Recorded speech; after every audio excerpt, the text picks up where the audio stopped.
All right, good evening, all. I welcome you to today's class.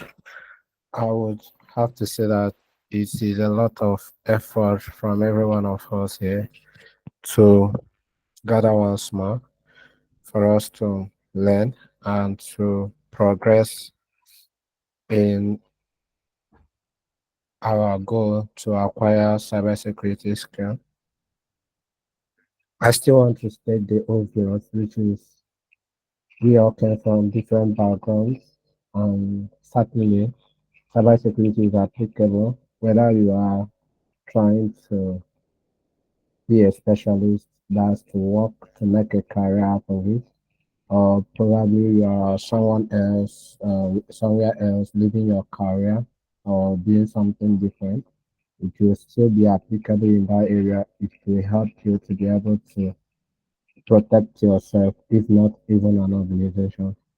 That is what I want to stress on. And we are all passing through this foundational course to enable us to set the right knowledge so as we can try. So there is more to also do on your path aside from us coming together to learn. There is still more on deliberately looking through these materials and understanding them in a way that would suit you better in explanation and in actually passing this knowledge or utilizing it, as to say in application. So, as we were saying in our last topic, we are giving a cybersecurity introduction, more like diving deep into uh, the intro. All right, okay, thank you for that. So, I am saying that we are talking about cybersecurity introduction as of the last class, and there are two basic key things I wanted you to take away from the last class, and one of them was cybersecurity definition, what cybersecurity seeks to achieve. Sorry. Then the second one is the foundations of cybersecurity, the CIA triad. Under the cybersecurity definition, I made mention of data, network, and systems, telling you more that data doesn't exist on anyhow. Data doesn't exist anyhow. Data doesn't just exist anywhere. Data exists because there is a system that holds those what data, especially when we talk about the online space. Then also I can't be able to see someone else's data. I can't be able to have access to someone else's data when they are on their system, except on the basis that there is a sharing mechanism, and that mechanism is the network, which enables me to see what is in another person's what system. So that being gotten, I now lay the foundation on the CIA trial, why we are trying to protect system, network, and what data. So why we are trying to do what protect system, network, and what data is because we want our data, our network, and our systems to be available to those who owe the what, who owes those three things I mentioned, and also for that data not to be seen by anyone else. That's confidentiality, and integrity, for that data not to be changed by any person that is not authorized to change it. So that being said, today we are diving into the data security what breaches. So if the very reasons why we have come to learn about cybersecurity is because we want to actually know how to protect our systems or the data that is stored in those systems, or the networks that enable those systems to communicate those data they are storing, there has to be knowledge about what would happen if actually we we are not successful in doing our own part in protecting this data and what informations, the systems or the network. What would be the case? What would happen?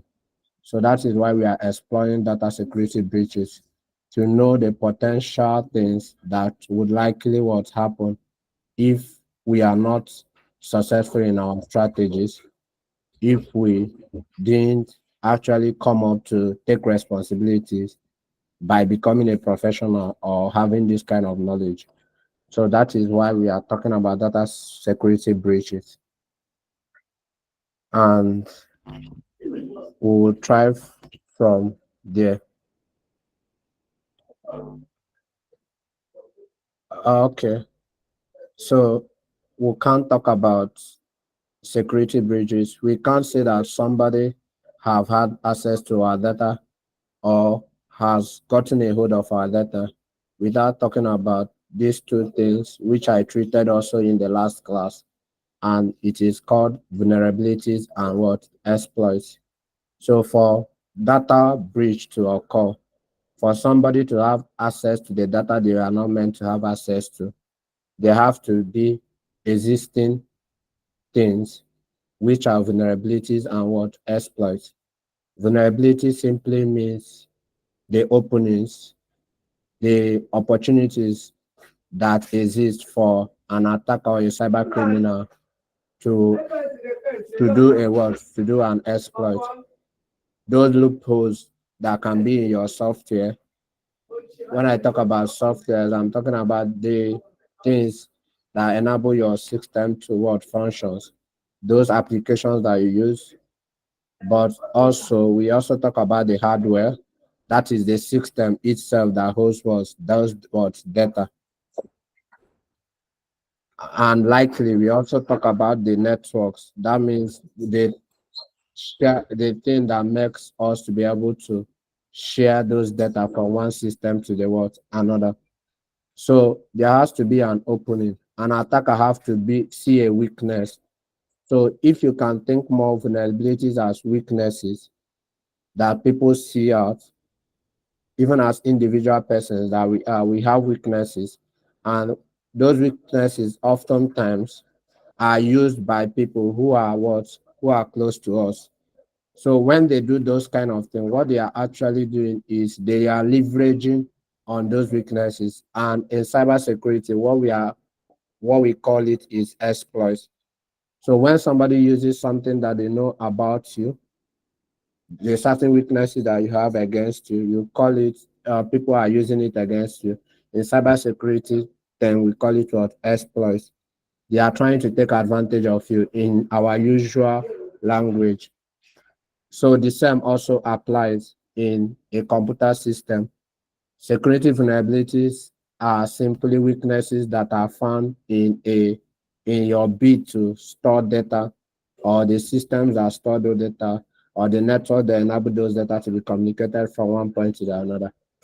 So security breach, for it to occur, there have to be vulnerabilities and there has to be with what exploits. So it is when exploits is successful, that means somebody have taken advantage of a weakness that they saw in a system, that we can be able to talk about data breaches. We now say that something has really been what happened to our data. Either that data was changed, which is impacting the integrity of the data, or the data was stolen, or the data was used for so many other cases, depending on what the cyber criminal has as intention for carrying out an exploit based on the weaknesses that they saw in the system. And this is the foundation that I wanted to lay, that the need of vulnerabilities or exploits is to be able to lead to a data what breach. If we did If we all got that, I think we have laid the major foundation for us to thrive further within the remaining slice of this course. Is that clear to all of us? Yes, sir. Okay, thank you very much for that. All right.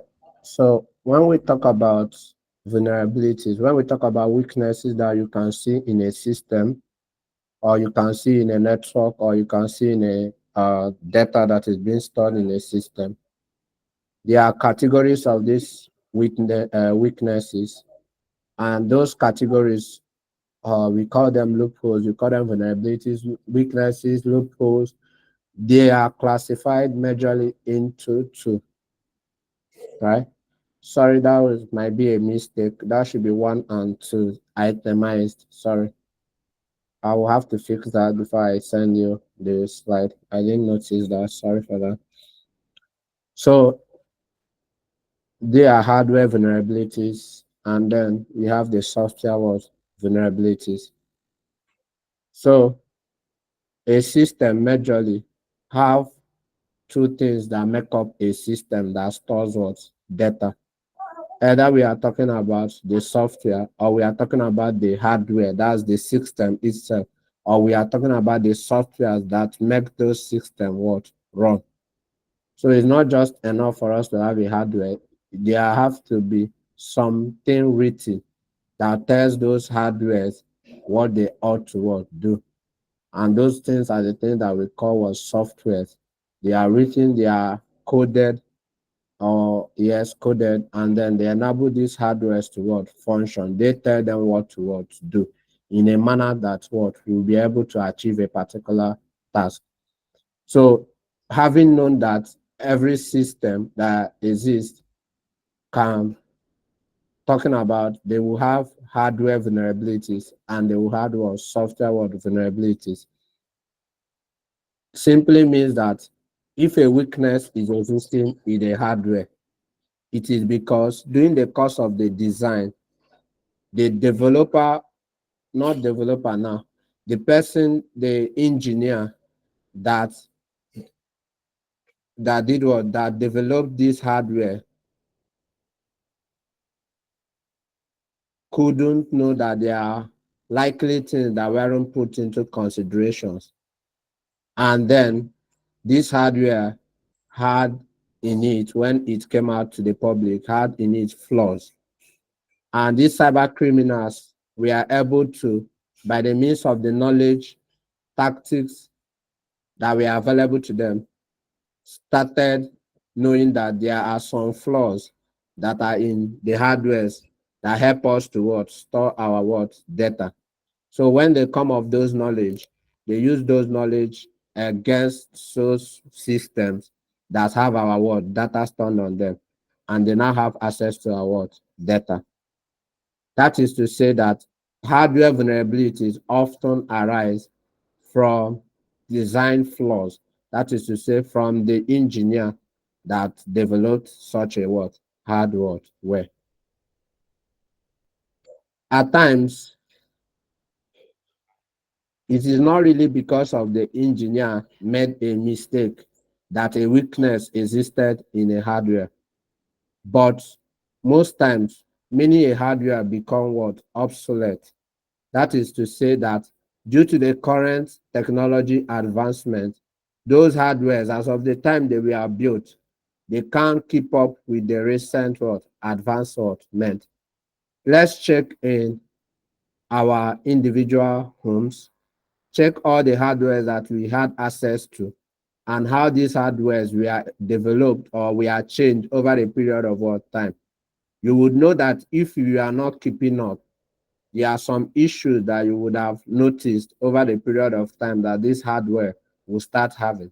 Because due to the recent technological advancement, the things that we are used in building them are no longer supported, because we have standards, we have things that are being built over a period of time in this technology, new modifications to enable communications to happen. So, because those ones that we are used in the past were not considered in the future modification, you will likely be faced with those kind of what? Flaws. So it's either from the manufacturer of the device or the device is going into obsolescence. That means it's no longer the new thing that is happening. And you chose to keep up with it. As you are using your phone, many of you that knew when Windows announced that everybody should migrate from Windows 7 to Windows 10, that they will no longer support Windows 7. If you were not able to do that, certainly there are many things that Microsoft wouldn't be interested in doing. So far as the past versions are in question, they will not like to be updating it. So you'll be faced with those likely what issues. And then oftentimes these are security what issues because they are no longer updating what those things. This is an example I wanted to what give.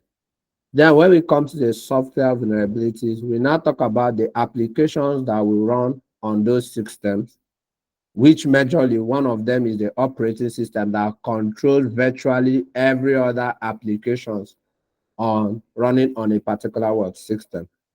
Many a time, these softwares that we use have also flaws in them, have weaknesses in them. And when a potential hacker or a cyber criminal gets hold or knows about this, they would likely come to test some certain things to see if they can have access to those data that uses those application, those data that are used by this application software to what function. So when they now test out some certain things and they are successful, then it leads to what we call what security breaches. So weaknesses can exist in both the hardwares and the softwares that are running on a what system. And as you can see in the software vulnerabilities, I gave example. One of them is buffer overflow. Buffer overflow simply means overwhelming the storage capacity that a software could what handle. Every software has a storage capacity they can be able to hold in order to process what an information per time. So when an attacker knows that there is no restrictions by a software to shut down or to take some certain actions when the memory that is required of it is above what they could process. The data that is being sent to it is above what they could process. If there are no guidelines when producing such a software, so an attacker will want to use that kind of system to overflow the storage memory of a particular software that can hold to process for data. When it overflows it, this software start acting in an unusual way. And when they start acting on unusual way, then an attacker can have access to those what data because those softwares is not functioning properly as it's supposed to what function. Another example I gave is unvalidated input. Unvalidated input simply means many of us sign in online, we create accounts online, we enter usernames, we enter first name, last name, phone number, email.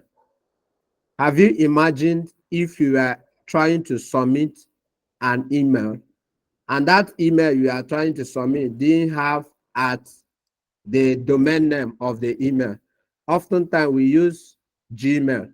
So, but you made a mistake and you entered your name without the at symbol and then gmail.com without putting in the at.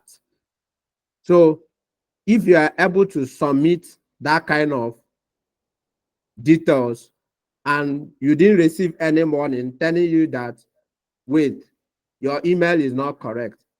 Those are the kind of things that we talk about when we say unvalidated inputs.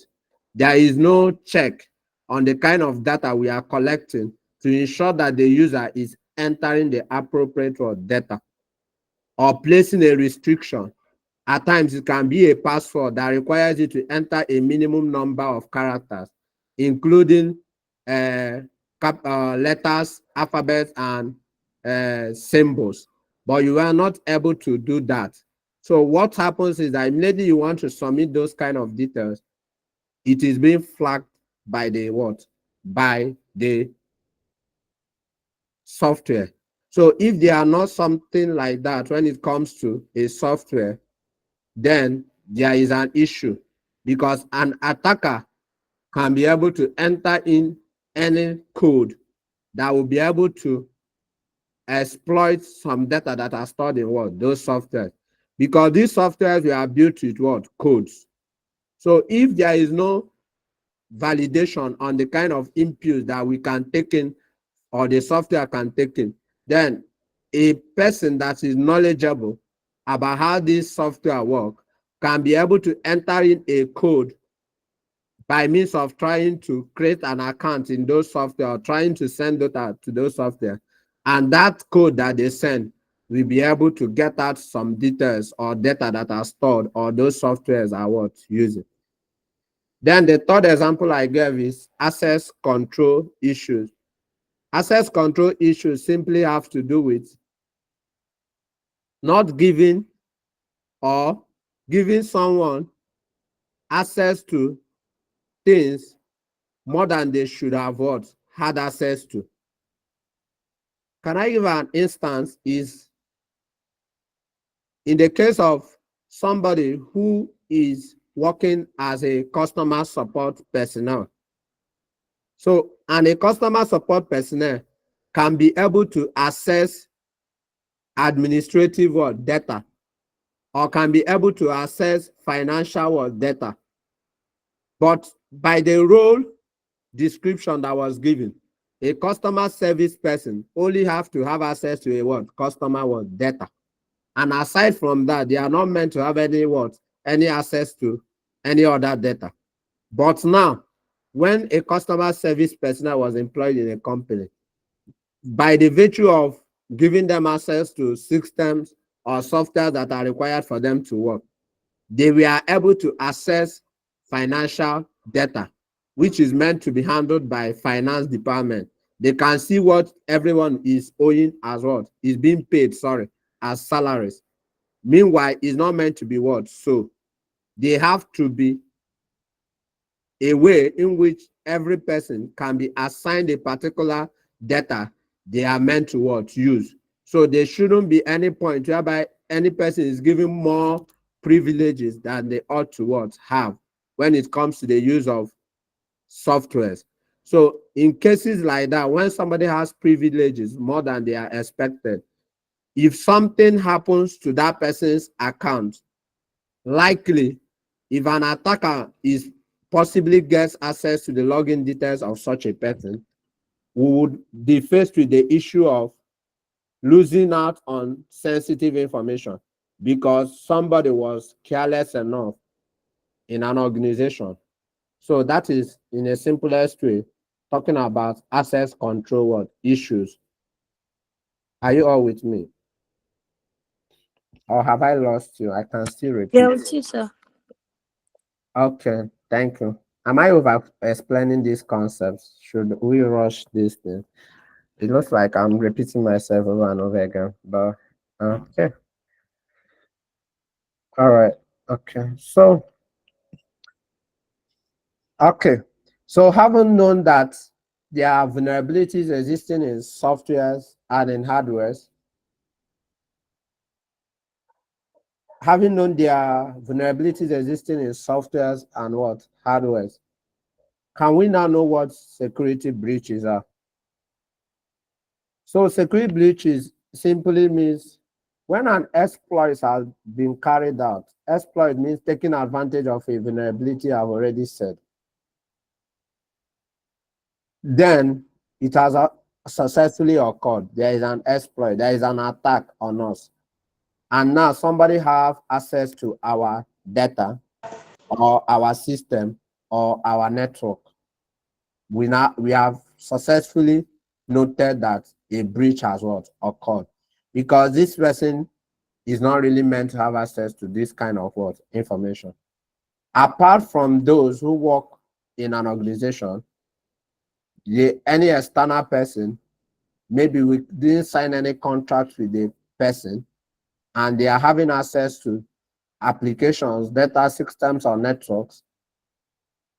Those kind of issue that arise is what we call that security breaches have what occurred when somebody have had access to, so they are called unauthorized person having access to these data.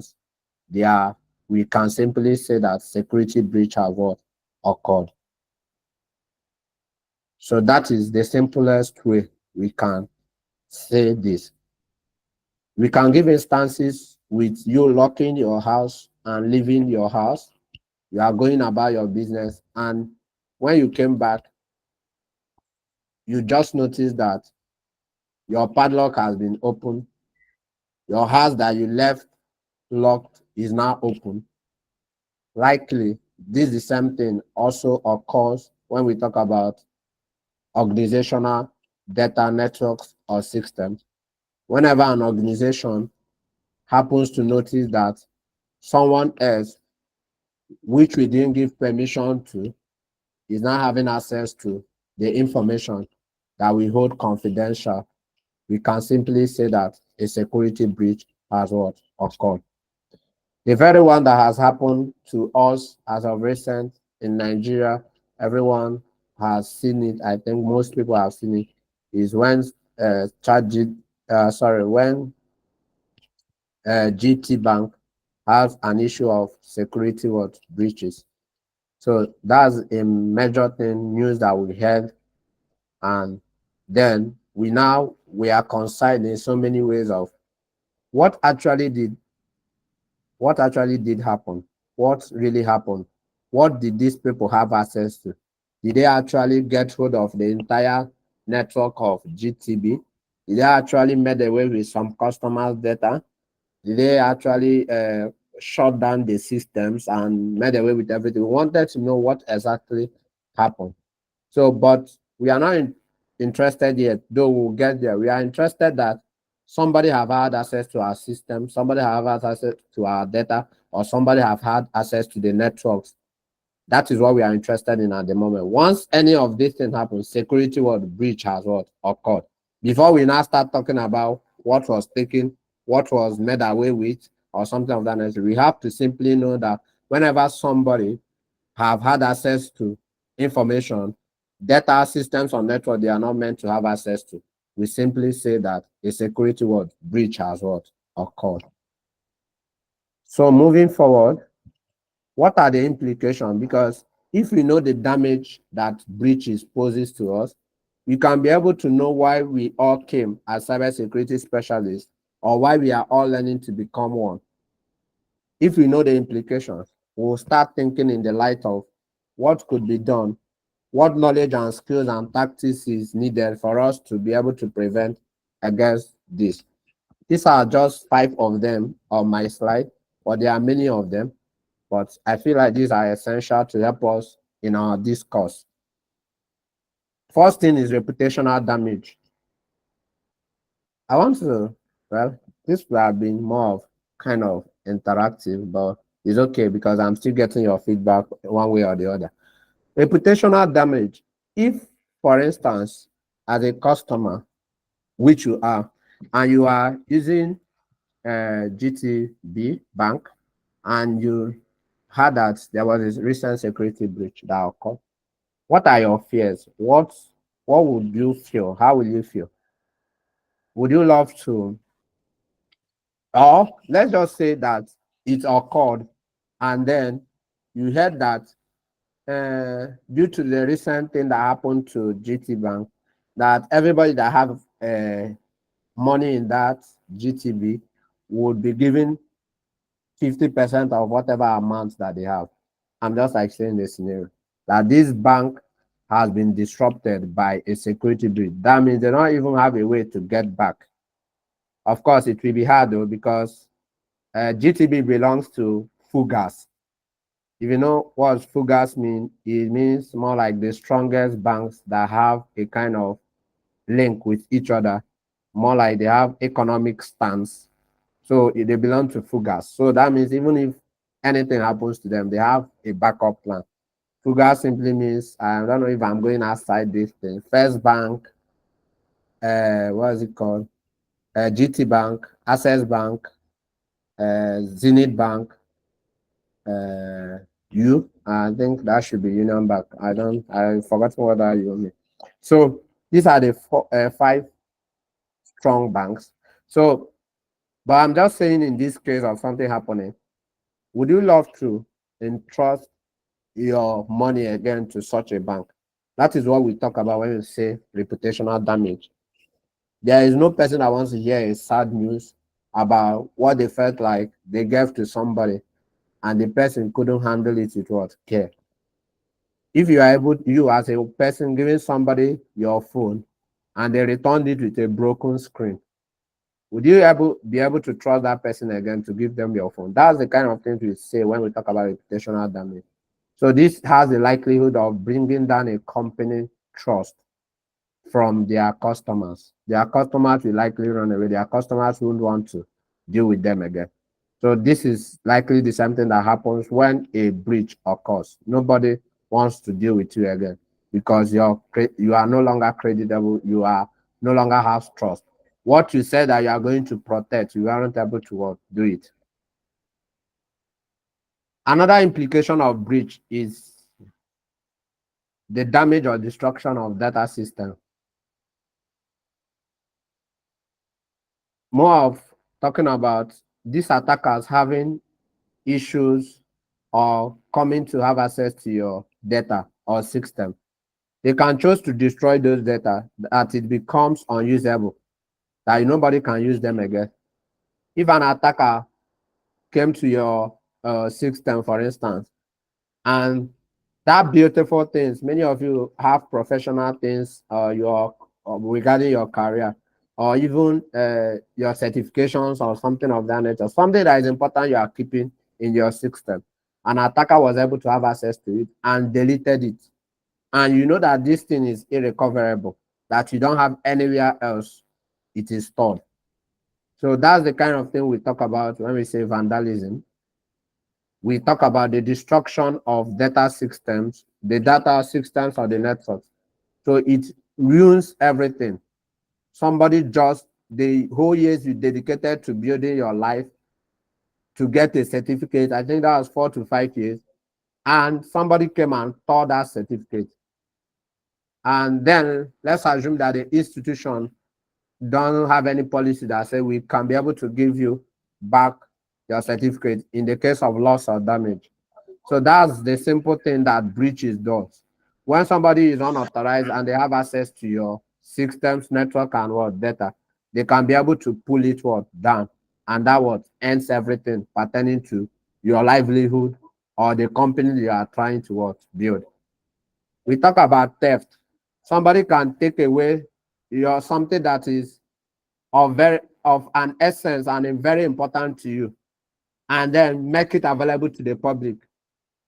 How would you feel if you were having something that has to do with, if you are a creative here, you have a song that you want to produce, and the song is able to bring you lots of lots of money, and then give you social capital when you release this kind of song to the public. You are a creative. You have an idea that can be able to transform a particular community and then more like bring loyalties to you. If you are a writer, you have published or you are about to publish a book, and then somebody was by crook and hank way as an attacker able to have access to the whole publication write-up that you wanted to release out to the public.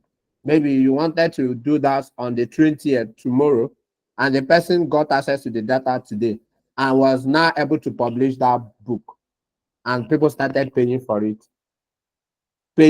it, and you are the original author of that book. How would you feel? That's the same thing when it comes to organizations. Some organizations are building softwares, building application that is able to change the world and help people.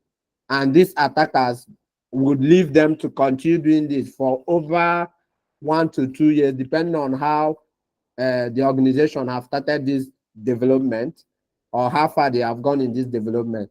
And then an attacker comes and had access to their system, took away those innovations, and now be able to what publish it online. So that's the kind of thing we say when the implication of theft, stolen data, intellectual property, or even what funds, you will invariably lose revenue. There is no company or there is no person that have been faced with a breach that didn't have anything that could be attached a cost. Like we can say that this person faced a financial breakdown. Every breach has a way of bringing upon somebody a financial what cost they will likely have to deal with. And that is what security breach does. You are probably going to lose what revenue. You are probably going to lose what money. Of course, you see damaged intellectual properties, as I've already what explained. That's to tell you that there is no good use of breaches. There have never been any good use of saying that a breach has what occurred. The implications are on the negative side of the what of the game. So whenever a breach happens, we expect at least these things to see them and many more that are not on this slide. So these are the implications of a breach occurring. These are things that we expect to see when a breach occurs. Are you all with me, please? Yes, sir. All right, so you have to move forward. So I want to make this known to you. And what is that I want to make known to you is that whenever a security breach occurs, I want you to have this pre-notion as a cybersecurity specialist. When somebody asks you or tells you that a security breach has occurred, there are things I want you to ask so that you will not just take any information hook and sinker.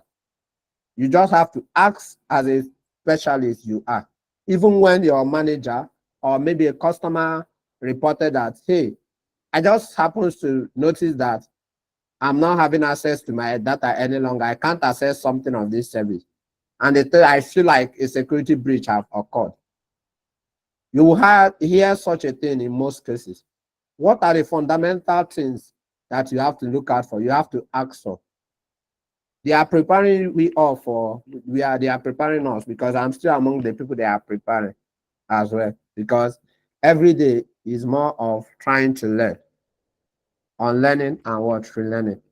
So when anybody tells me or anyone tells us that a security breach has occurred, as a cybersecurity specialist you are, you have to be mindful of asking them these key major word questions or be able to give answers whenever you say that a security breach has occurred.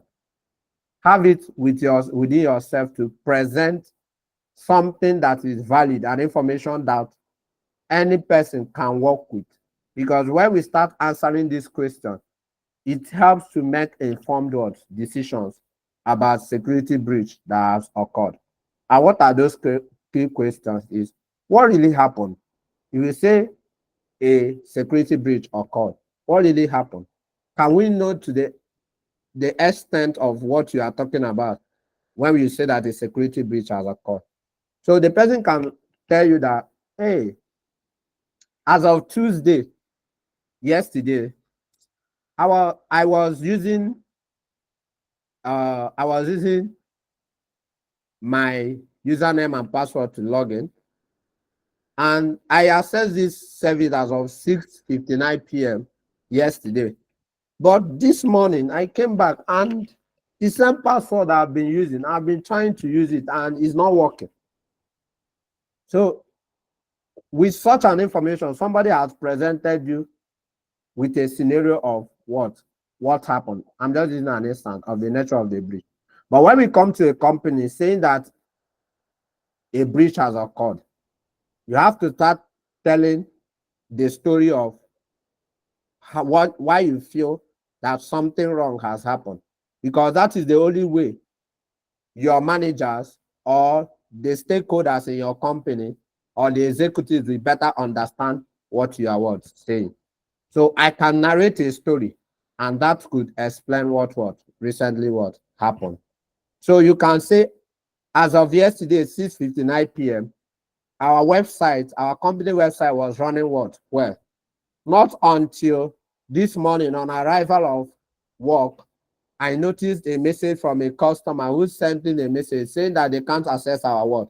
Website any longer. On further investigation, I noticed that there was a login after our closure of work from so account, and that login was able to do what? Was able to disrupt our website. There was an administration login to our website back end by a username. And I know that we all can be able to log in into a website once it's 6, given that nobody works after 6 p.m. But this actual event happened by what? 10 p.m. And on trying to know, after that 10 p.m., there has not been any major traffic on our website. That means there have not been any visitors, meaning that the login that happened might have been an attacker who had access to one of the employees' account, and that was able to what? Deface our website and making it what? Unavailable. You see this information you presented have actually given somebody an insight of what you felt what happened and how it was happened. So now further information is now what was taken, what was taken, and you now discover that all the username and passwords that we are stored in the database for the website so that our vendors or our customers can be able to go to our website and do some purchase online. All those data looks to have been tampered with. So that is me, username and password of customers was what? Made away what? With. And how was the person able to get hold on those information? What type of exploits did they use? How were they able to get into and have access to this? Now you now start explaining that they got access through an employee's login what? Details. So they took an employee's login what? Details. And from there, we are able to, and this employee happens to be an administrator that had access to what? Customer what? Data. And that was how they were able to what? Have access to what? This information. So when you tell a story, we are talking about what happened. When you say something that was when you say what resulted after the breach occurred, you are not saying on what was really what taken.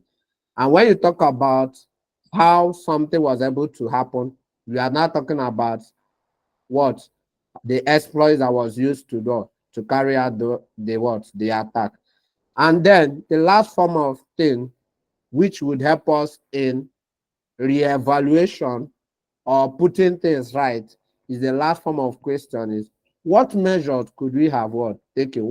Could we have done better that should have what prevented what this? But the first three questions helps to keep you in check on what?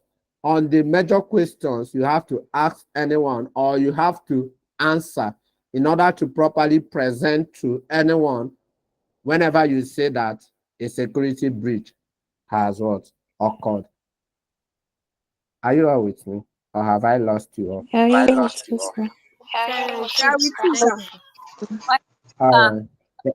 Thank you very much for that.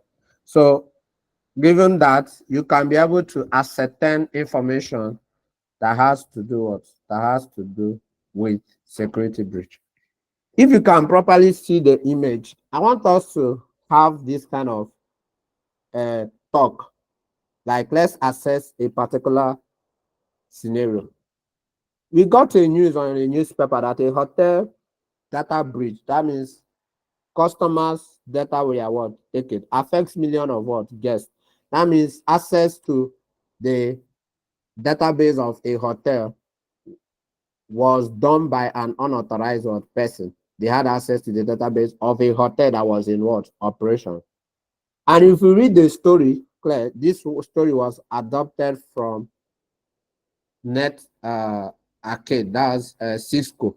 This is a scenario that they gave. So I have to pick it up so that we can use it as an instance. So that means this thing can be fictional. Probably is not something that have occurred in a real case. But we have real case scenarios, not to mind. But we are just using this as a way to assess on the knowledge of what we have just done now. Are you all with me? All right. Yes, sir. Somebody is raising up their hands. Do you have any question, please? Is there anyone that is No, raising up sorry, their sir. That hand? was a mistake, sir. Okay, thank you. So if we read the story, I want us to use it to answer those three things that I wanted to say. So when we talk about what happened, you can see the story has in itself what happened, what was taken, and how was the attack conducted? What made the attack to what? To be possible. So that is the three key questions will be highlighted from the story that is being told in this assessing a security breach scenario. So we are saying that according to our sources, if you can read, everyone should read on their own. This, and this happened, right? So you are not giving what? You are not giving an answer to what happened. So this will help you to write a good report whenever you are telling somebody a security breach has what occurred. You now start the story according to our sources, a well-known hotel chain. But now we are not referring back to our sources because you are the one that knows the security breach that occurred. So you can be able to write in a direct manner. But if you don't know anything or you got the information from somewhere else, that's the only way you can start writing to according to our success. But if you are the one that directly knew what happened, the security breach that occurred, you can be able to write in a present tense case. So you cannot say the story that I've already said beforehand. You can put it this way. They said that the hackers then. All right, it seems like I've lost my network. All right, I lost you guys for a moment. I think it's a network issue. Sorry. I'm back on, so you guys can hear me and you can see my screen, right? Yes, sir. All right, Yes, so sir. if you read this story, I want to know whether it really answered those three core questions. Did it answer what happened? Did it answer what was taken? And did it answer what exploits was used? I want to hear all of you should read the story. Yes, it did. Yes, it. So you can be able to ascertain that it did actually answer this question. So if you present something like this to an executive, it is telling the person that you are well informed and you are knowledgeable about what you are doing as a cybersecurity specialist. So when don't just say that a security breach occurred, be able to give a detailed information that presents what really happened, what was taken, and then how did the attackers were able to get into or carry out their attack. And the last form of it, though it is not in this storyline, is what could we have done. So when you get knowledge about security, how to secure system, that's now where you can be able to answer that last question. What could we have done? Right? So in the case of the one I was using as an instance, an employee or a customer support personnel whose account can be used to access employees' data and financial record, which is not meant to be. All right. So we can now propose the case of using right access control based policies, whereby a finance person will be given what? Will be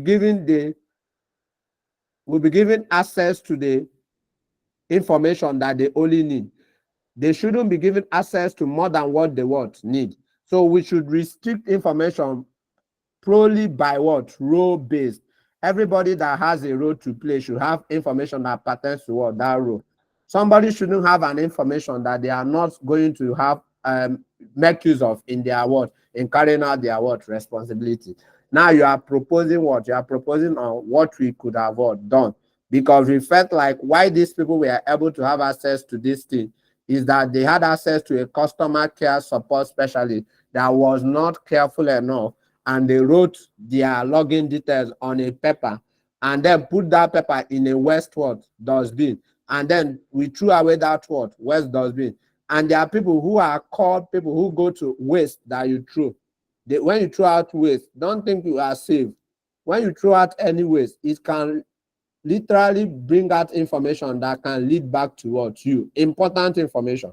So the way you dispose waste in organizations is different from the way you think that you as a person handles your own what waste product. So organizations often handle any devices they are not using is still a potential tool for an what attacker. So they don't just go and drop it on the waste, because those wastes have what sensitive information that an attacker can make use of. So I'm possibly relating to you about a customer care representative that wrote their username and password on a paper and then forgot about it and then threw that paper into a waste bin. Then the person that cleans the office took that waste bin and disposed it off to the place where they normally dispose waste. And an attacker was mindful to go through, knowing that this waste is coming from what an organization, and they were able to get access to the what to the username and the what password. They logged into, and luckily the customer care representative had access to financial records pertaining to the what organization, and this has given the hacker privileges of what of using those data against the what company. So this is the clear way of trying to explain a security breach scenario, the storyline that can come with it. Are you all with me? Yes, sir. All right. Thank you very much. Yeah.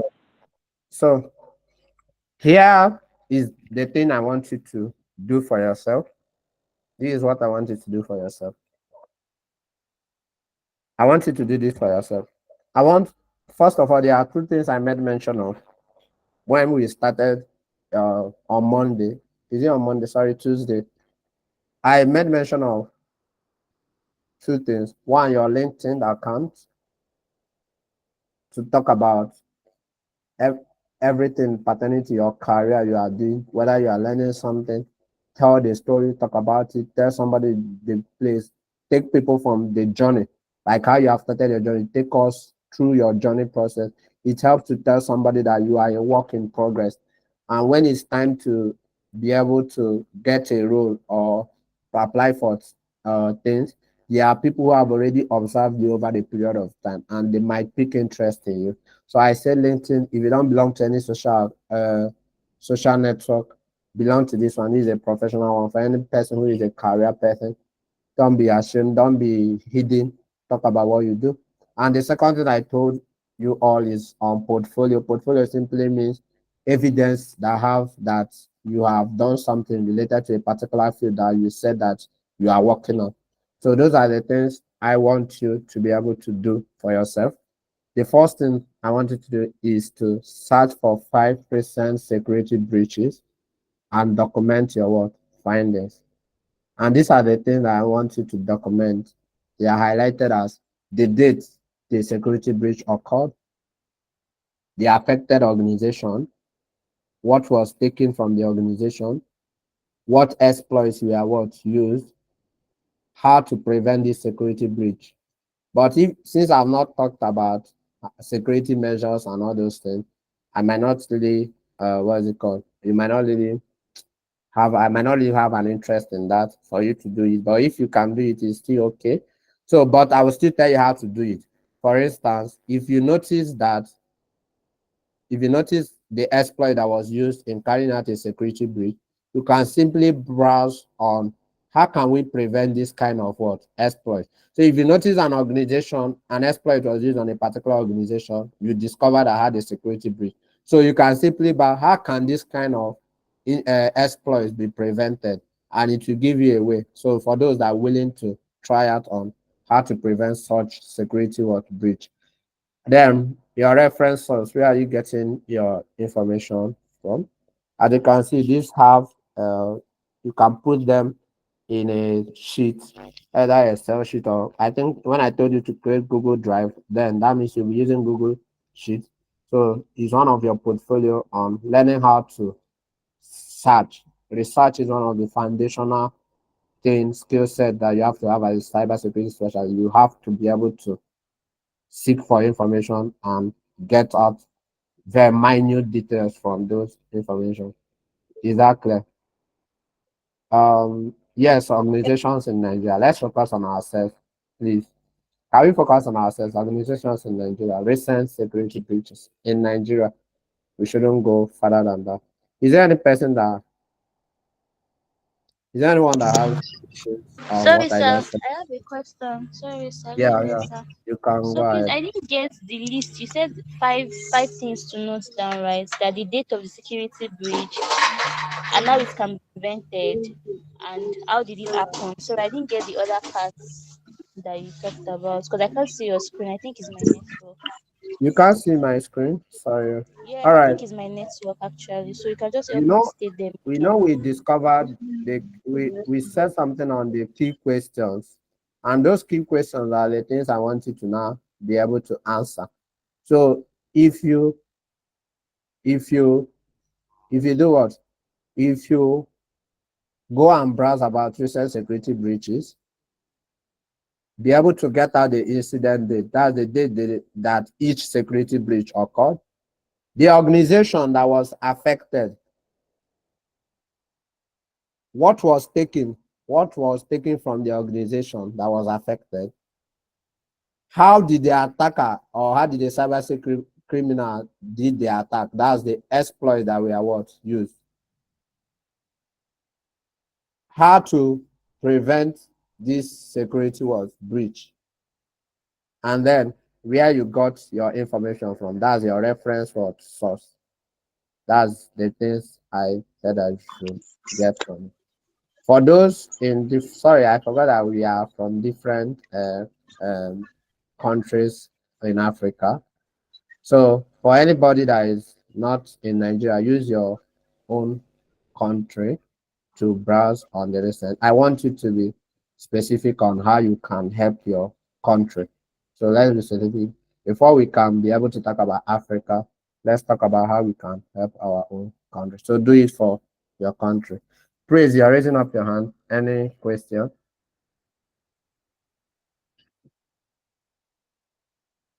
Hello, can you hear me? Yeah, I can hear you. Okay, I have a question. My question is, I don't know if you can show us like an example of a portfolio, how it looks, and it might not just be restricted to this assignment that you have given to us. Like somebody's portfolio, how somebody's portfolio looks, so that we can be able to at least have a clear vision of how it looks. Okay. All right. Let me show something. I don't know. That means I have to share my screen outside of this. All right. I will share my screen. I will share my screen. Let me show. All right. I will share my entire screen. I hope that you all would see that. Let me just go to my own personal Google Drive.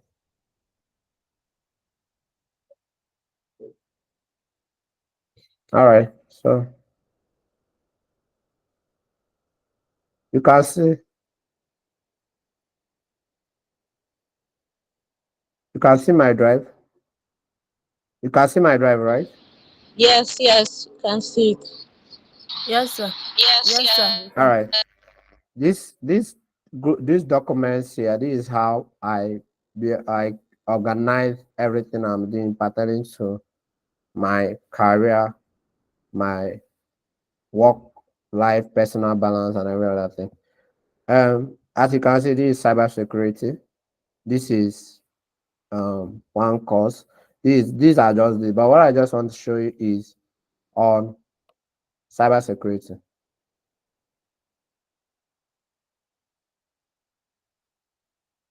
Are you seeing this? Um, this Yes, sir. this has to do with analysis of network hardening. Eh? analysis of network hardening. If I click on it, are you seeing these documents?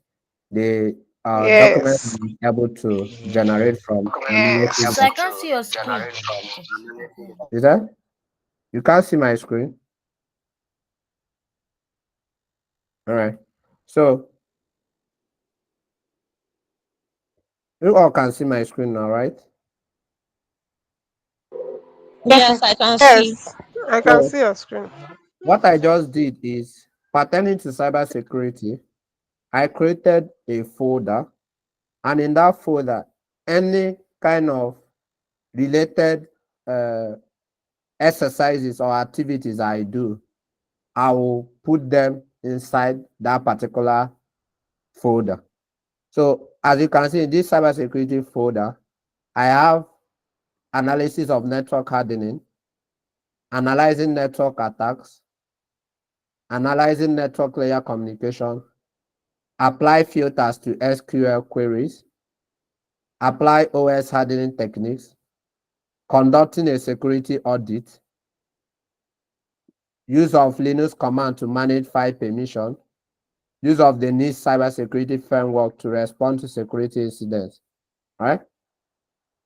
These are things, and each one have the documents pertaining to those categories. So if I'm to do something separate, I will still create a new folder and name it, and I'll put all the documents pertaining to that.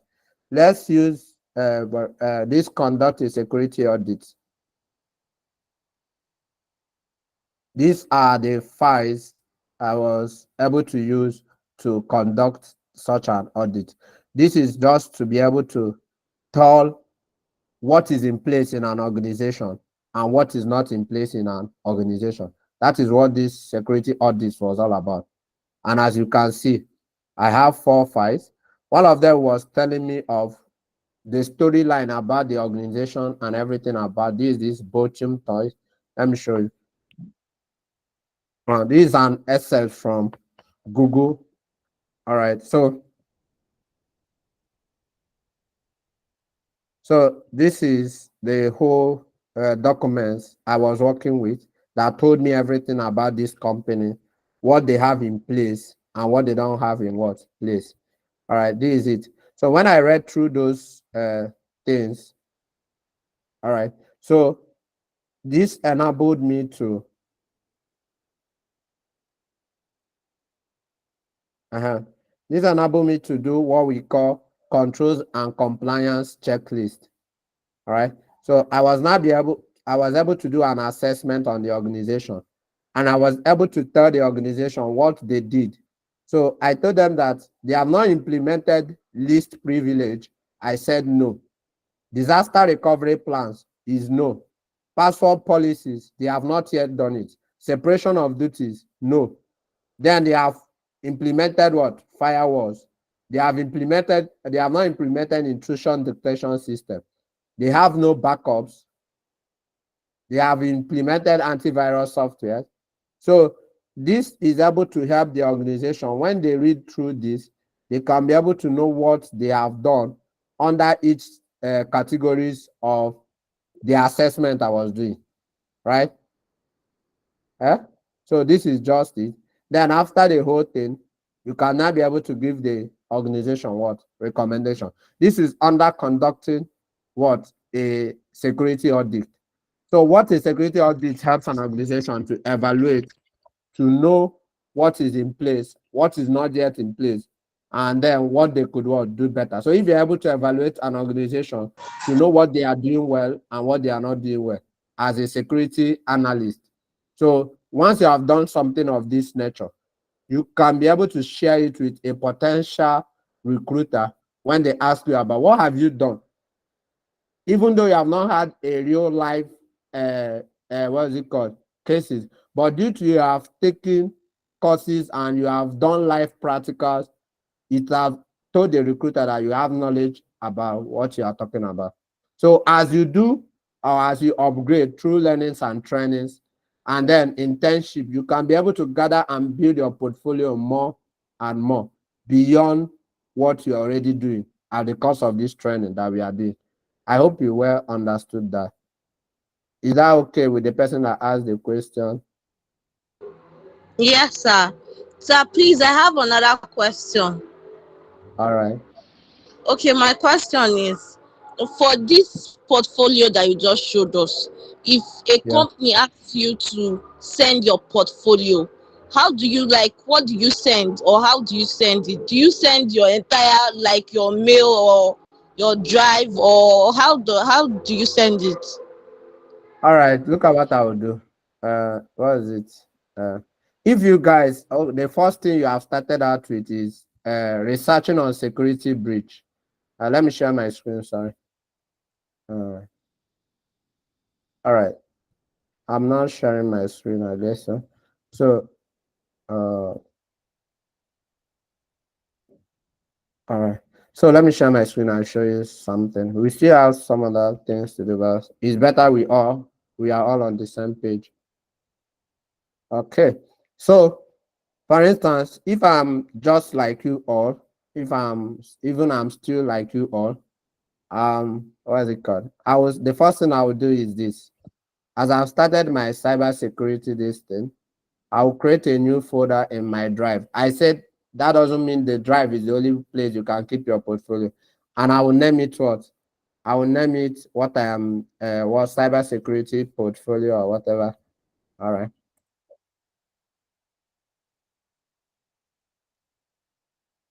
This is what I expected. So when I do it, I create. Where did it come in? Here.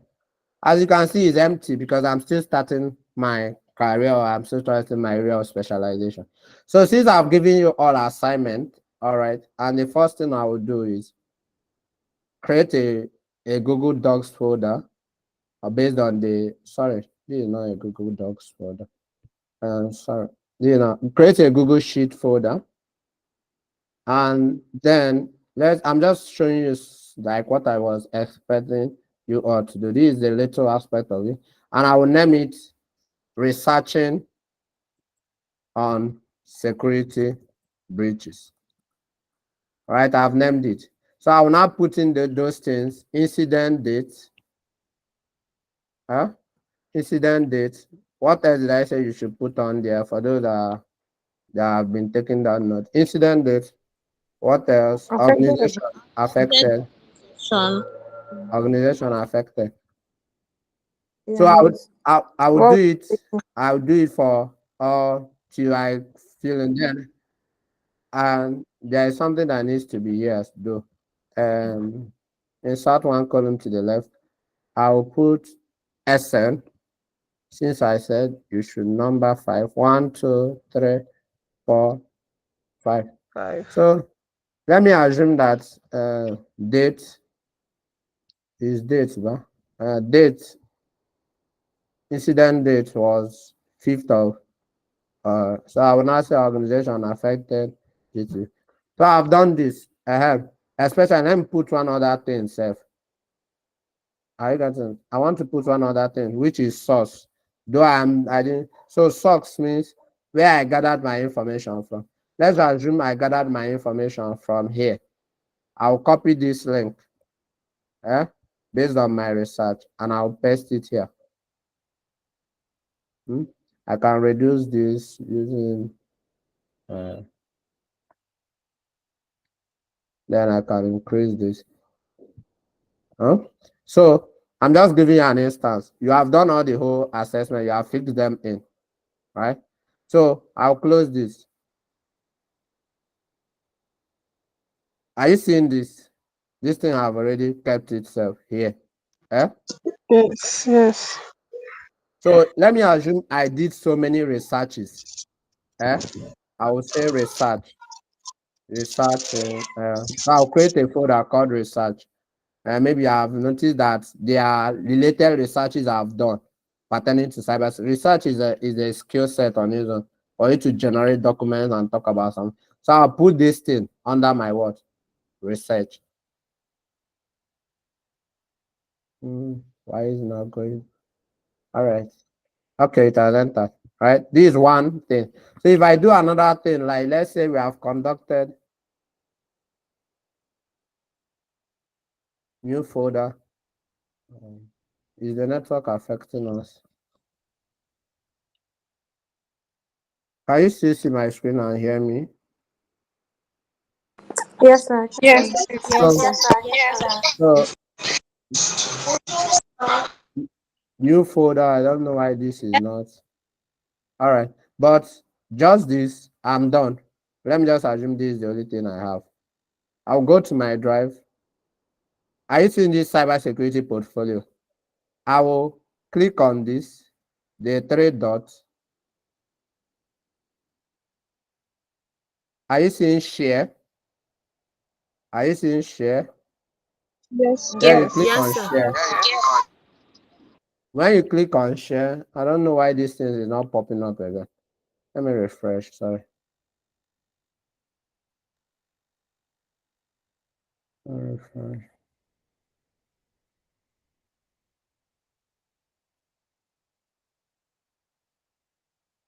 Are we having network issues or what? I don't know why this is delayed. Or can I use another thing? All right, let me use this. Are you looking at this share? Eh? I will write Yes. share. Yes. I don't know why this thing. Okay, it's pop. It has popped up now. All right. Okay. Are you seeing it will tell you to who do you want to share this with? So if the potential recruiter gave you their email, you can just simply type out their what email. Eh? And do what? And click what? Send. But in the scenario whereby they didn't give you their email, what you will do is this. You will just leave out this place. Go to this place that said restricted. Okay, this one is restricted. Oh, let me go back to my this thing. That cybersecurity portfolio. And share. So share. So you go to the restricted area, click the drop down and write what? Anyone with the what? Link. Link. And then copy the what? Link. So when you copy the link, you can share it what with them and they can view your what portfolio. Does that answer your question? It does. Thank you very much, sir. Is there any other thing? Or should we move on?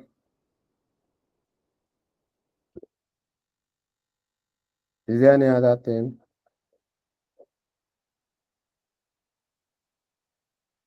Are you all with me? Yes, sir. Is there any other Yes, thing or sir. we should move on with Yes, sir. Yes, sir. uh Please, sir. Ndoka, Ndoka, you are raising up your hand. Okay, you can talk. Can you hear me? Good evening, sir. Yes, I good just want evening. to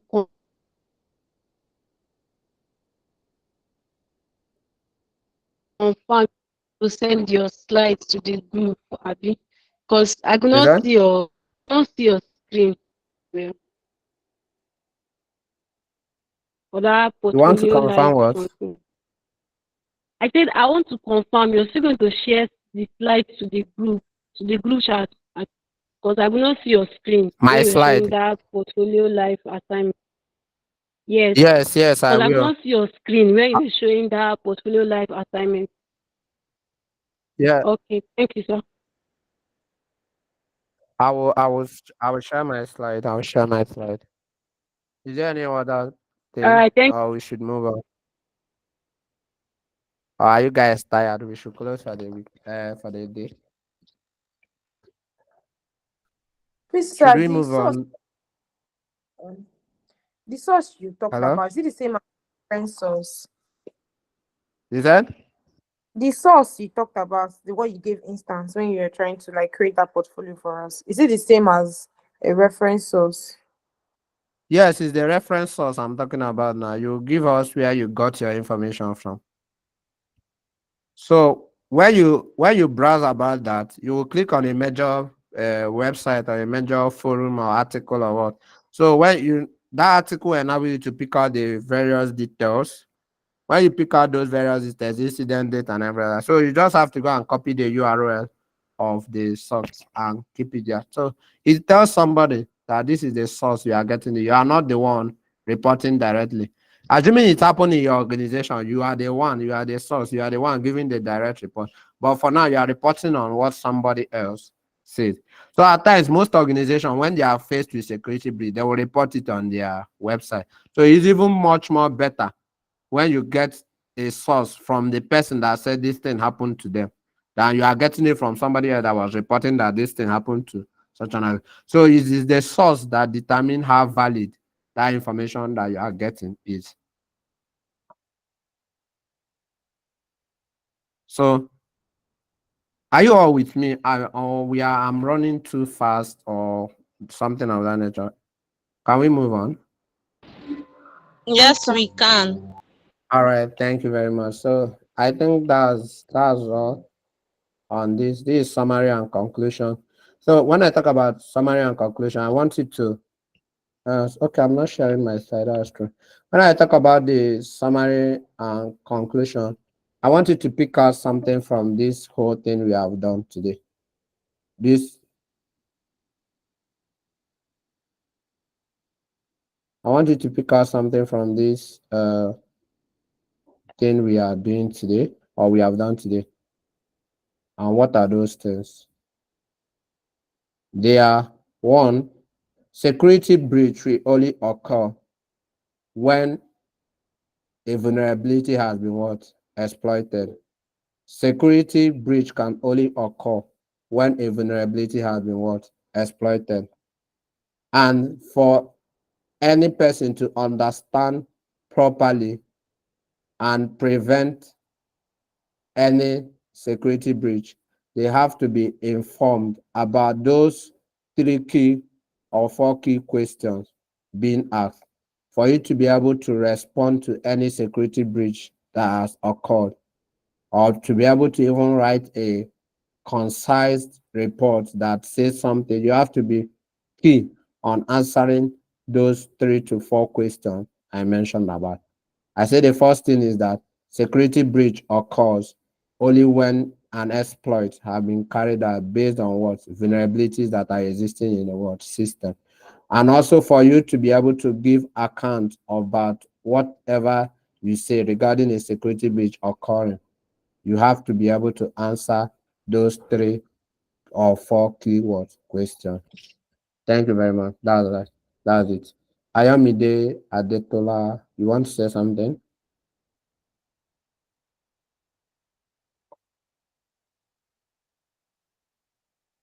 Somebody is raising up their hands. Yes, yes. Good evening, sir. Good evening, everybody. Actually, I Mm, have a question. okay. Yeah, I wanted to ask before my network logged out. So previously, when you were sharing your screen, I think you were showing us your portfolio or something like that. Then there was one particular file where you were writing down some assessments you carried out on a company. And my Yeah. question is, how do you know the parameters that you are supposed to assess in a company? I mean, when you just get employed, what are the things you are supposed to look at and make a report out of? What are those parameters or things you should, look out for? All right. To answer your question is this. To answer your question is this. First of all, whenever you get into a company, there are already existing guidelines, existing standards of compliance. That means something somebody is doing already before you got in. And besides their own things that they are doing, cybersecurity have standards. They have things, compliance policies that are being adopted, or has been many non-profit organizations have worked on all of us to use them in order to prevent against attacks and various things that can come up in an organization to lose access to their data network or system. So there are documents pertaining to those things. Like one of them I mentioned is the cyber security framework. It tells you an organization how they can be able to utilize this document to put this in place, things that will help to guide them against all forms or manner of threats. So there are already existing documents that you can look through and know the stance of an organization and the likelihood of being affected once there is a threat. You can now be able to now say, oh, you have done this, you have not done this. And the proper knowledge on cybersecurity will enable you to do what? To assess a company and know what they have put in place and what they are not putting in place. As I said, there are already existing documents from whether you call them frameworks, there are security playbooks, there are security policies that enable one to get enhanced knowledge of how to assess a company. So you have to know which one you are using to assess the company. They have various documents that we use to assess a company. I hope that answers your question. Yes, it does. Thank you very much, sir. And sorry, one last question. You make reports, how consistent? Every day, every week, every month? Okay. To be honest, I would say that it all depends on the role that you are playing in the organization. There are different domains of cybersecurity. You can't be doing everything. Looks like it's question and answer with this, but I enjoy it, sure. You will not be doing anything. Eh? Like what I mean, you will not be doing everything. You have a specific role you are playing. Somebody's uh, own role can be to assess an organization. That's keep stock of the inventories that they have. That's the network equipment that they have that is facing the public. So what every day the person comes, they will go and check up on the data centers, know what is working, what is not working, the things that are in place, what the things that are heating up, the ventilation system, the cooling system. Those people are majorly called IT support personnel or tech support. They are into assessing. So those part of things, apart from calling them that, they are people who take risk assessment. That means in each equipment that an organization is using, that they use to access the internet or they store their data or system that they use to keep track of their data, a person will come and know, is the antivirus on this system updated? When last was this system software is updated? The application that run on this system, when last were they updated? All those kind of, there are some, that's somebody's for duty. And they do it and they generate what reports. All right. There are people that want something, they are always monitoring when something unusual is happening on the network, right? So we have diverted from, say, somebody who checks on systems and to know what is happening. We are now on the network. So there are people who look through the network to know when something unusual is happening. And that's majorly people you call security analysts. So they are looking through. Once anything unusual comes, they will raise a alarm. So for instance, if they are monitoring and see something else, they will say, hey, something has occurred. Then they will inform the next set of people who are called security responders. That is the SOC operation people. All right, that's they will not respond to those things. They are called what is it called? You often see them call them what is it called? They what is it called? The blue team. So they are called the blue team. They respond to incident responders, cybersecurity incident responders. So there are also people whose own is to look through GRC analysts. They are to look through an organization and see if they are meeting up to government laws, regulation pertaining to the use of data or the storage of information with regards to the public. So there are people whose role are that. So it all depends on the role that you are playing. So when you have a strong foundation knowledge, you now know where is my actual calling, where do I will I fit in, right? So when we do domains of cybersecurity, we know there are about 8 domains, and even in those 8 domains, there are different job roles.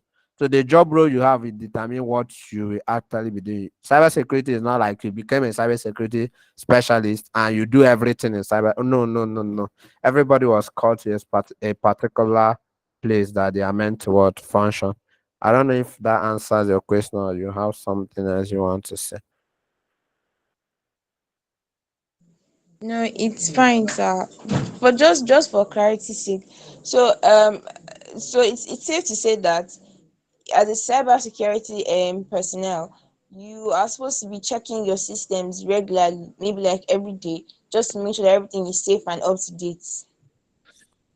Well, for your own personal self, that will be what you'll be doing. You'll be checking your applications, checking your what is it, applications to know when they have released an update and be able to update the recent what's it called recent update that was made. Most times we leave our apps, we don't update it because we felt like we are wasting data. But most of those updates that they release is security update. They are trying to fix one issue or the other. Most updates that are released is because they want to fix one security issue or the other. So yeah, in a personal way, you yourself should be doing it for yourself. But in an organizational way, there are people who do those kind of things. They manage every devices and they automate it in the sense that whenever any update is available on a system, so far that system has connected to a network and wants to use the resources that those organizations are using, it will update that system automatically. So they are even this time around, as we are using mobile devices to work, so there is a mobile management that enables a company to update every system that is connected to their network automatically. So that they will not be faced with the issue of one loophole that would enable an attacker to penetrate into the world system. Are you is that clear, or I need to still answer more things? Yes, thank you, sir. I understand. Thank you. All right. Please, you are free to always interrupt and say something. Gina, Faithful, so that we'll get Okay, clarity. okay, good evening. Good evening, everyone. Good evening, sir. My Mm, question is, as a beginner in cyber security, what what app will you or like what application will you advise as a beginner to first of all store in the system? to first of all do what? So first of all, as a beginner in cyber security, what application will you advise, or like this is as a beginner, this is what you will have at first in your system in cyber security? Okay, though we have not reached that place though, sure. But that's the next thing I wanted to talk about, our online privacy and security. That's how we can protect ourselves, because cyber security begins with you, it begins with me. If I'm able to protect myself, then I don't have issues. So there are things like, first of all, you have to have a firewall, right? Installed on your Okay. system. But firewalls come with Windows automatically. Windows Defender, what is it called? Windows Defender software. So it comes automatically for people that are using Windows. But you have to have a firewall, Windows Defender firewall. That's what it's called. You have to have an antivirus. And so this will at least be a starting point to get you yourself. What is it called? You get yourself uh, secured for the moment. Then what is it called? There is also what is it called? With regards to using the browser, I I mentioned there is need for you to mostly use incognito mode. Incognito mode simply means your browsing histories is not stored. You you just want to access any kind of link that you are not sure about, because sometimes you might try to access a website because and then you are using your normal credentials, like you are logged into your uh, Chrome, or you are logged into your web browser, and then you click on a link that you are not supposed to click on, and by virtue of that it extracts so many information. These are just simple things. So when you are not sure about the website that you are access in place, it's better you use incognito mode. It's much more thing.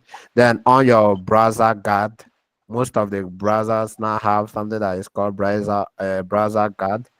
It helps to tell you when you are accessing a site that is malicious in nature. It will either tell you whether to advance or to stop here. So that's the kind of warning telling you are accessing a site that you are not meant to access. So when you have these things in check, uh, Oftentimes, when you want to download anything, the firewall will flag it if it's a malicious thing. Then, when you want to access a file or download a file, if it's also malicious, it even though it passes through the firewall, your antivirus will not allow that file to what open in your what system. So these are the commonest of it all for an ideal person who wants to be secured with regards to the use of their systems and their a little bit as we go forward there are other more than this. I don't know whether that was what you are looking at for. Yes, that was exactly what I was looking for. But you made mention of something, whether it's echo. I didn't get that particular statement. Echo something. Is that I said you made mention of one. I know you made mention of firewalls. You made mention of antivirus, and you made mention of one as in if there's a name you called it, whether it's echo, echo something. I didn't get that name. so? Let me say what it is. It is private. It's called private browsing. Private browsing in Google Chrome, it is called incognito mode. In Firefox, is called. Let me check this one here. Sir. In Firefox, it's called new private window. This is where you want to access links that you are not so sure. You are not. Somebody is trying to tell you to click on something, and you are not so sure what that link is all about. So for you not to Okay, be compromised your of your person, setting. you can just use private browsing. So your cookies and some other things will not be sent through that link by clicking on that link. Okay, okay. Thank you very much, sir. Hmm. Is there any other thing? Can we still proceed for the other slides? Hello, good evening. Good evening. Yes, when you are talking about when you were talking about categories of vulnerability, you said hardware, software. So I was thinking maybe you made mention of people way because I believe people too can be vulnerable sometimes. But you didn't Oh, mention we people as an individual. okay. All right. So I didn't mention that under malicious softwares, people are not really malicious softwares, but I did say something when it comes to social engineering. I said the weakest, let me just make this. Thank you for that. The weakest part of being a cybersecurity person is that you have to protect people. First, the weakest link in any cybersecurity endeavor that you want to do is people. They are the weakest link because most of the security breaches is not due to the technologies, it's not even due to the devices, it's due to what? People. When people are uninformed, when people lack knowledge, little actions like the ones that I mentioned, this can really bring down an organization. So the potential, that's even what I'm saying. So there is people that actually their main duty is to educate employees that make use of net system, network, or data of organization. There is a if you're there is a place, there is a need for it. So the weakest kind of anything that we have to protect is people first, because people are the ones that make cybersecurity so difficult, because anything an attacker have access to majorly was gotten because of somebody's little bit of carelessness, either writing password on a piece of paper, right? I'm just telling you most of the things that we often do because we feel like we don't want to forget, so we write it on a piece of paper. And I want to tell you, it's better you use password managers than you write your password on a piece of paper. It's not obtainable. Don't write your password in a piece of paper because anyone can have access to what it. Don't share your password with anybody. Those are the little things that humans don't look at. They consider it just that way. And if you're even most of you that have your systems not on lock, like it's not locked, we are not locking system because of there's anything that we are trying to for people not to see. Maybe we are doing something that is bad or what. No, we are doing it because of the data that is being contained there. Because if it leaves that system, it can become a tool in the hands of a potential criminal or a cyber criminal. I don't know whether I answered you, Akintola. Yes, you've done that. Thank you very much. So I really want to. We just have 15 more minutes remaining, and I think going. This should have been what is it called? What was that thing? This should have been this. Most of these questions you all are asking is what should have come under this topic I want to talk about now. But I think we cannot be able to exhaust it, or probably we can call it a day and continue. But it's better that we are understanding every part of this journey than we are rushing it and nobody is living with anything.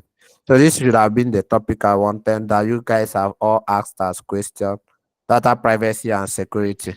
That's the that's the thing I wanted us to talk about. We wanted to how to keep ourselves, what to start doing on your own, how to start choosing passwords. Those are the things I wanted us to talk about. So what are you suggesting? Should we call it a day and continue on weekday, Saturday on this data privacy? Because we just have less than 15 minutes left. So I can use this remaining time to attend to entertain any form of things, confusion throughout the course of your journey, even with the previous person that did a kind of a preamble towards cybersecurity. So if there's anything you can really ask me, obviously we can trash it out and then that's what we could. If not, I think we should call it a day, right?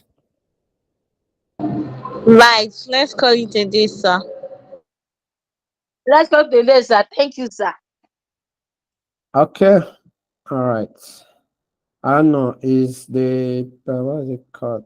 I don't know. The person that is sending. Have you all filled their attendance list? What is it called? The person that is supporting us on call. I don't know whether she has sent you or your attendance list. Don't. Mm. So I will still share my The slide attendance as. has been sent. All right. I'll still share my attendance. Sorry. I'll still share my slide as I normally do. Feel free to use the community telegram groups. Drop any confusion, anything that you probably are trying to catch up on. And I think there is a course I would like to also open for you, but that should become later for those that are willing to do gain extra knowledge outside of what we are doing. You want to get extra, you still want to get little certifications and badges, and they call it badges. Those certifications are mostly paid, and you have to pay and take the exam. But I'm saying badges. I don't know whether many of you have heard about badges. Badges are kind of things that showcase that you are learning or you have done something with regards to a particular area or a particular topic is being given to showcase what you have done and all those kind of things. Credits, like there's a credit that is given to you doing something. So often I will share that in one after the other. So you start taking them. But for now, it's okay. Thank you very much for Okay, being sir. here with me and being part of this session. Thank you very much. I do appreciate. Have the All right, best. thank you. Thank you, sir. Hello, Really sir. Please, I appreciate have it. a question. Thank you, sir. You said? I Was have a somebody saying question. something? Yes, sir. All It's right. like AOB. Any other Oh, yeah. business aside what you learned Yes. today? Okay, all right. I don't know if you can hear me, sir. Yeah. Right. Thank you so I much can. for today's class. Really, really appreciate. All Go right, ahead. is the attendance. Sorry, I'm saying this here, but since we started this class, Have we uh, lost her? hello, can you hear me? Hello, Is that? can you hear me, sir? Yes. Okay, I said regarding the attendance.